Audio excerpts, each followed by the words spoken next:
សូមក្រាបថ្វាយបង្គំនមស្ការចំពោះព្រះថេរានុថេរៈគ្រប់ព្រះអង្គសូមគោរពជម្រាបសួរពុកម៉ែបងប្អូនទាំងអស់គ្នាថ្ងៃនេះយើងរៀនទស្សទាយតាមក្បួនលេខអត្តៈបន្តទៀតបាទលេខអត្តៈ4ឋានហើយមេរៀនថ្ងៃនេះគឺយើងរៀនរាប់ឆ្នាំបាទដោយយើងយកឆ្នាំស័ត្វទាំង12មកទស្សទាយបាទយើងយកឆ្នាំជូតជាឆ្នាំទី1បាទកំណត់ជាឆ្នាំទី1ហើយតំណាងដោយលេខ1ឆ្នាំឆ្លូវជាឆ្នាំទី2តំណាងដោយលេខ2ឆ្នាំខាលទី3តំណាងដោយលេខ3ឆ្នាំថោះទី4តំណាងដោយលេខ4ឆ្នាំរោងទី5តំណាងដោយលេខ5ឆ្នាំម្សាញ់ទី6តំណាងដោយលេខ6ឆ្នាំមមីទី7តំណាងដោយលេខ7បាទពេលដល់លេខ7ហើយអស់ហើយបាទអស់លេខហើយនៅក្នុងក្បួនលេខអត្តៈបាទអញ្ចឹងដល់ឆ្នាំមមេគឺជាឆ្នាំទី8បាទអញ្ចឹងយើងអត់មានលេខ8ទេយើង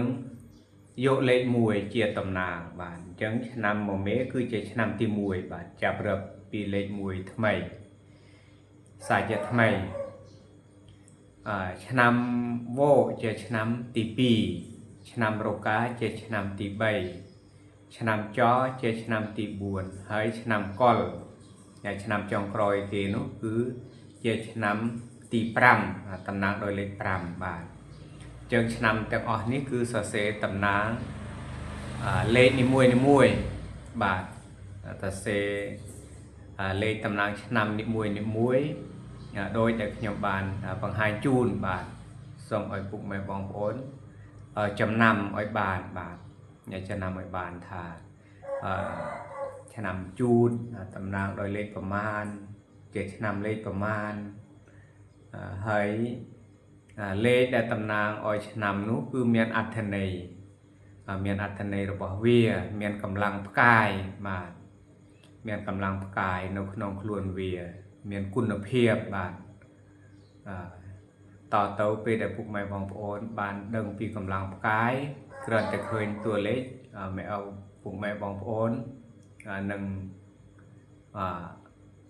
ដឹងបាទថាឆ្នាំនោះបុគ្គលដែលកើតឆ្នាំនោះមានលក្ខណៈដូចម្ដេចបាទពេលដែលយើងដឹងលេខតំណាងឆ្នាំនីមួយហើយយើងរៀនដេញលេខបាទឬរៀងលេខតាមលំដាប់បាទដូចជាការរៀងលេខថ្ងៃខែដែរបាទអញ្ចឹងឆ្នាំជូតជាឆ្នាំទី1អញ្ចឹងយើងសរសេរលេខ1លេខ2លេខ3លេខ4លេខ5លេខ6លេខ7ឆ្នាំឆ្លូវតំណាងដោយលេខ2យើងសរសេរលេខ2លេខ3លេខ4លេខ5លេខ6លេខ7លេខ1ឆ្នាំខាលតំណាងដោយលេខ3សរសេរលេខ3លេខ4លេខ5លេខ6លេខ7លេខ1លេខ2ឆ្នាំថោះតំណាងដោយលេខ4សរសេរលេខ4លេខ5លេខ6លេខ7លេខ1លេខ2លេខ3ឆ្នាំរោងតំណាងដោយលេខ5សរសេរលេខ5លេខ6លេខ7លេខ1លេខ2លេខ3លេខ4ឆ្នាំម្សាញ់តំណាងដោយលេខ6សរសេរលេខ6លេខ7លេខ1លេខ2លេខ3លេខ4លេខ5ឆ្នាំមមីតំណាងដោយលេខ7សរសេរលេខ7លេខ1លេខ2លេខ3លេខ4លេខ5លេខ6ឆ្នាំមមេតំណាងដោយលេខ1លេខ2លេខ3លេខ4លេខ5លេខ6លេខ7ឆ្នាំវោកតំណាងដោយលេខ2សរសេរលេខ2លេខ3លេខ4លេខ5លេខ6លេខ7លេខ1ឆ្នាំរោកា